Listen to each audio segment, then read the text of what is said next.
እነዚህ ነገሮች ሳታውቁ በጭራሽ ወደ እርግዝና ውስጥ መግባት የለባችሁም። ከእርግዝና ጋር ተያይዞ የሚመጣ አዲስ የስኳር ህመም ይዛችሁ ልትመጡ ትችላላችሁ ማለት ነው። ክብደቱ በጣም ዝቅተኛ የሆነ ልጅ ሊሆን ይችላል ማለት ነው። ሰላም ጤና ይስጥልኝ፣ እንዴት ናችሁ? እኔ እግዚአብሔር ይመስገን ደህና ነኝ። ዛሬም አንድ የጤና ርዕሰ ጉዳይ ይዤላችሁ ወደ እናንተ መጥቻለሁ።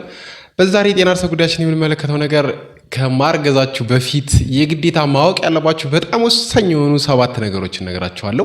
እነዚህ ነገሮች ሳታውቁ በጭራሽ ወደ እርግዝና ውስጥ መግባት የለባችሁም።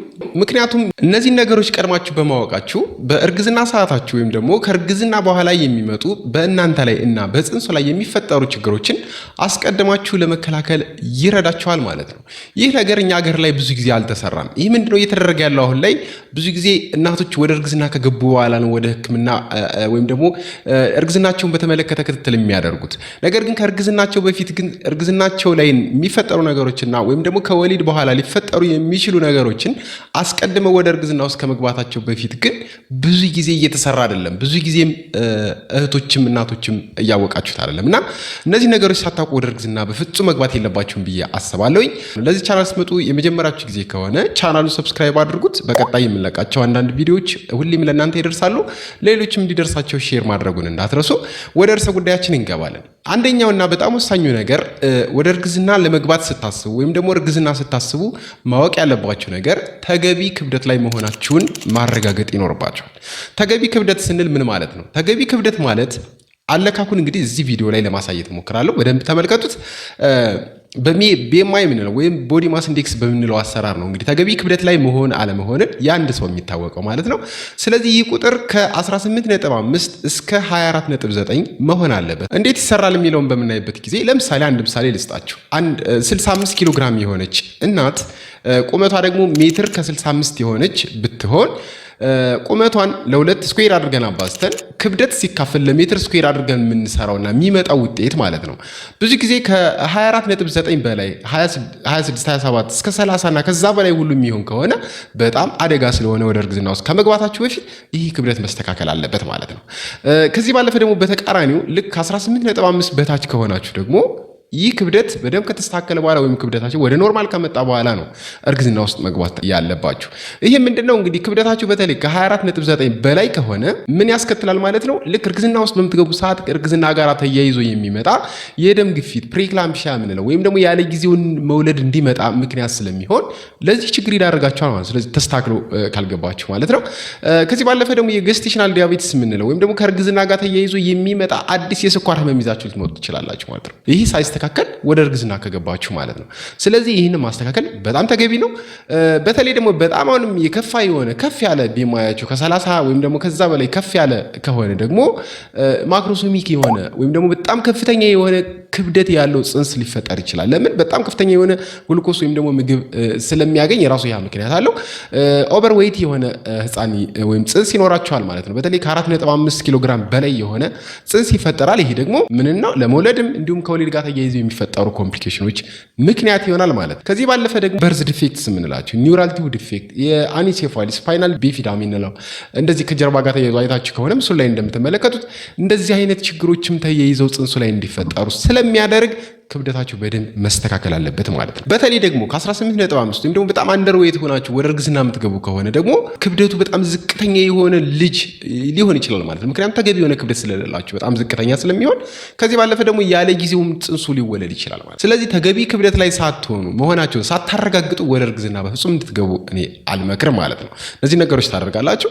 ሁለተኛው ደግሞ ወደ እርግዝና ለመግባት ስታስቡ ቅድመ በሽታ ምርመራዎችን ማድረግ ይጠበቅባችኋል። ይህም እንግዲህ ጽንሱ ላይ እናንተ ላይ የሚፈጥሩት ችግር ስላለ ነው እነዚህን የተመረጡ በሽታዎችን እየነገርኳችሁ ያለሁት። የአባላዘር በሽታዎች የምንላቸው ወይም ደግሞ ሴክሹዋሊ ትራንስሚትድ ኢንፌክሽንስ ወይም ዲዚዝ የምንላቸው፣ HIV፣ ክሮኒክ በሽታዎች ደግሞ ለምሳሌ እንደ ግፊት ካለባችሁ፣ የስኳር በሽታ ካለ፣ ከፍተኛ የሆነ ዲፕሬሽን ውስጥ ካላችሁ፣ እንዲሁም ደግሞ የታይሮይድ ፕሮብለም ካለ፣ ሲጀር ወይም ደግሞ ኤፒሌፕሲ የምንለው ወይም ደግሞ የሲጀር ዲስኦርደርም ካለ፣ እነዚህ አይነት በሽታዎች ካሉ ወይም ህመሞች ካሉ ቀድማችሁ ስክሪን ማድረግ አሉ የሉ የሚለውን ነገር ወደ እርግዝና ከመግባታችሁ በፊት ስክሪን ማድረጉ በጣም ተገቢ ነው። እንዲሁም ከዚህ ጋር ተያይዞ ደግሞ የአእምሮ ችግር ካለ ወይም ደግሞ ከፍተኛ የሆነ ጭንቀት ስትረስ እንዲሁ ካለባችሁ እነዚህ ነገሮች ማኔጅ አድርጋችሁ ወደ እርግዝና መግባት በጣም ተገቢ ነው ብዬ አስባለሁ። ይህን ማድረግ ይጠበቅባቸዋል። ሌላው ሶስተኛው ደግሞ የኒውትሪሽን ስታተሳችሁን ቼክ ማድረግ ነው። ይህ ምንድነው? አንዳንድ ሳፕሊመንቶችን ቀድማችሁ እንድትወስዱ ስለሚረዳችሁ ነው። ይህም በተለይ አንዳንድ ማዕድናትና ቫይታሚኖች ልክ እርግዝና ላይ በተለይ በጣም እጥረት የሚፈጠሩ ነገሮች አሉና እነዚህን ቀድማችሁ በሳፕሊመንት መልኩ መውሰድ አስፈላጊ ሆኖ ስለሚገኝ እነዚህን ማወቅ በጣም ተገቢ ነው። ለምሳሌ የአይረን እጥረት በጣም ብዙ ጊዜ እርግዝና ላይ ይፈጠራል። ስለዚህ ይህን ችግር አስቀድመን እርግዝና ላይ ወይም ከእርግዝና በኋላ የሚመጣን የደም ማነስ በሽታ ለመከላከል ወይም ደግሞ ከእርግዝና ጋር ተያይዞ የሚመጣን ደም መፍሰስ ወይም ደግሞ ሌሎች ነገሮች ማብረው ስላሉ ወይም ደግሞ ከጽንሱ ጋር ተያይዞም የምግብ ፍላጎት ወይም ደግሞ የሚያስፈልጋቸው የምግብ መጠን ስለሚጨምር የአይረን እጥረት ብዙ ጊዜ ጎልቶ ይታያል። ስለዚህ ይህንን አይረን ደግሞ ቀድማችሁ ከእርግዝና በፊት እና በእርግዝና ሰዓታችሁ በሳፕሊመንት መልኩ መውሰድ በጣም አስፈላጊ ስለሆነ ይህንን ማድረግ አለባችሁ። አመጋግባችሁን በተመሳሳይ አይረን ሪች የሆኑ ወይም አይረን ይዘታቸው ከፍተኛ የሆኑ ምግቦችን እንድታተኩሩ ወይም ደግሞ ትኩረት አድርጋችሁ እንድትመገቡ ይረዳችኋል ማለት ነው። ሌላኛው ደግሞ ብዙ ጊዜ ከዚህ ጋር ተያይዞ የሚፈጠረው ነገር ደግሞ የፎሊክ አሲድ እጥረት ነው። ፎሊክ አሲድ እጥረት ሲኖር ጽንስ ላይ የሚፈጠር ችግር አለ እና በተለይ እርግዝና ስታስቡ ከእርግዝናችሁ በፊት ከ2 እስከ 3 ወር ድረስ የፎሊክ አሲድ ሳፕሊመንት ብትወስዱ በጣም ይመከራል። ከእርግዝና ላይም ሆናችሁ ማለት ነው። ይህ ምንድነው? የኒውራል ቲዩብ ዲፌክት የምንለው ቅድም ያልኳችሁ ችግር እንዳይፈጠር ስለሚያግዝ የፎሊክ አሲድን በሳፕሊመንት መውሰድ አስፈላጊ ሊሆን ስለሚችል እነዚህን የኒውትሪሽን ስታተሳችሁን ቼክ ማድረግ ደግሞ በጣም ዋናና አስፈላጊ ነገር ነው ወደ እርግዝና ከመግባታችሁ በፊት። ሌላው አራተኛውና በጣም መጠንቀቅ ያለባችሁ ነገር ደግሞ እርግዝና ውስጥ ስትገቡ የመድኃኒት አጠቃቀማችሁ መስተካከል አለበት። እንግዲህ ከዚህ ቀደም የምትወስዱት የራሱን የቻለ መድኃኒት ሊኖር ይችላል። ያ መድኃኒት እርግዝና ላይ ስትገቡ ይቀጥላል ወይስ አይቀጥልም ማማከር ይጠይቃል። እንዲሁም ደግሞ ከባለሙያ ትዕዛዝ ውጭ ደግሞ ኦቨር ዘ ካውንተር መድኃኒቶችን ገዝታችሁ የምትወስዱ ካላችሁ ደግሞ ይህ ችግር ሊፈጠር ስለሚችል መድኃኒት አወሳሰዳችሁ በጥንቃቄ መሆን አለበት። ሕክምና ባለሙያ ማማከርም ደግሞ በጣም ተገቢ ነው ማለት ነው። ይህ ብቻ አይደለም፣ ባህላዊ የሆኑ መድኃኒቶችም ይኖራሉ እንደ ሆም ሬሜዲስ የምንጠቀማቸው ነገሮች። እነዚህንም በተመሳሳይ ጥንቃቄ ማድረግ ማወቅ ይጠበቅባቸዋል ማለት ነው። አምስተኛ ደግሞ እንግዲህ መሆን ያለበት ነገር ምንድነው? የላይፍ ስታይል ቼንጅ ያስፈልጋቸዋል። እርግዝና ውስጥ ልትገቡ ስታስቡ ወይም ደግሞ ከገባችሁ በኋላ አንዳንድ የህይወት ዘይቤ መቀየር ማለት ነው። ምክንያቱም ለምሳሌ አልኮል በጣም የምትጠቀሙ ከሆነ አልኮልን ማቆም ሊጠበቅባችሁ ይችላል። ሲጋራ ማጨስ፣ እንዲሁም ጫት እና አንዳንድ አንሄልዝ የሆኑ ሰብስታንሶች የምትወስዱ ከሆነ ልክ ወደ እርግዝና ውስጥ ስትገቡ ወይም ከመግባታችሁ በፊት እነዚህ ነገሮች በደንብ ማወቅ ተገቢ ነው ማለት ነው። ምክንያቱም እነዚህ ነገሮች እንግዲህ ቅድም እንዳልኳችሁ ጽንሱ ላይ የሚፈጥሩት ችግር አለ። የህይወት ማሳጣት ጽንስ በተገቢው መልኩ እድገቱን እንዳይኖረው ሊያደርግ ይችላል።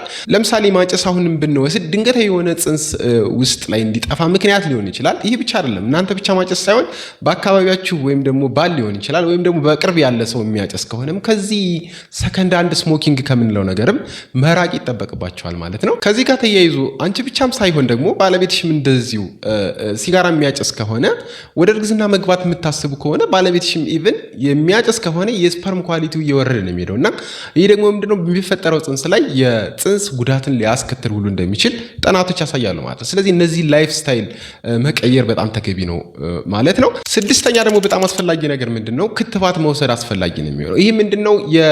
በተለይ የቴታነስ ክትባት፣ የዲፍቴሪያ እና ደግሞ ኢንፍሉዌንዛ የምንላቸው እንደዚህ ክትባቶች በአንድ ላይ ሆነው የሚሰጥ ክትባት አለ ለነፍሰ ጡር እናቶች። እነዚህን ክትባት መውሰድ በጣም አስፈላጊ ነው። የመጨረሻውና ሰባተኛው ደግሞ ምንድነው? የስራ ቦታችሁ ወይም ደግሞ የምትኖርበት አካባቢ ለእናንተ ምቹ መሆኑን ማረጋገጥ ይኖርባችኋል ማለት ነው። ይህ ምንድነው? የቢሮ ስራ ሊሆን ይችላል፣ ቤታችሁም አካባቢ ሊሆን ይችላል። በተለይ የተለያዩ ቶክሲክ የሆኑ ሰብስታንሶች ንክኪ ያለው አይነት የስራ ባህሪ ከሆነ ወይም ደግሞ ቤት ውስጥ ወይም የምትሰሩበት አካባቢ እንደዚህ አይነት ነገር ካለ ቀድሞ ማወቁ በጣም ተገቢ ነው ማለት ነው። በተለይ እንደ ሊድ፣ ሜርኩሪ፣ ጸረ አረም የምንላቸው ኬሚካሎች፣ ከበድ ያሉ ኬሚካሎች እንዲሁም ደግሞ የምትሰሩበት አካባቢ ጨረሮች የሚበዙበት ከሆነ የኢንዱስትሪ ስራዎች አሉ እንደዚህ ከኬሚካል ጋር ወይም ደግሞ ከጨረሮች ጋር የተገናኙ የስራ ባህሪዎች ማለት ነው። ከነዚህ ስራዎችም እንደዚሁ ልትታቀቡ ወይም ደግሞ ልትጠነቀቁ ይገባል ማለት ነው። እንግዲህ በዛሬ ቪዲዮአችን 7 በጣም ወሳኝ የሆኑ ወደ እርግዝና ከመግባታችሁ በፊት ወይም ከማርገዛችሁ በፊት ማወቅ ያለባችሁና መጠንቀቅ ያለባችሁን ነገሮች ይዤላችሁ የመጣሁበት ቪዲዮ ነው።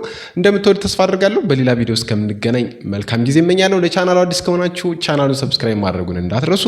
መልካም ጊዜ። ቻው።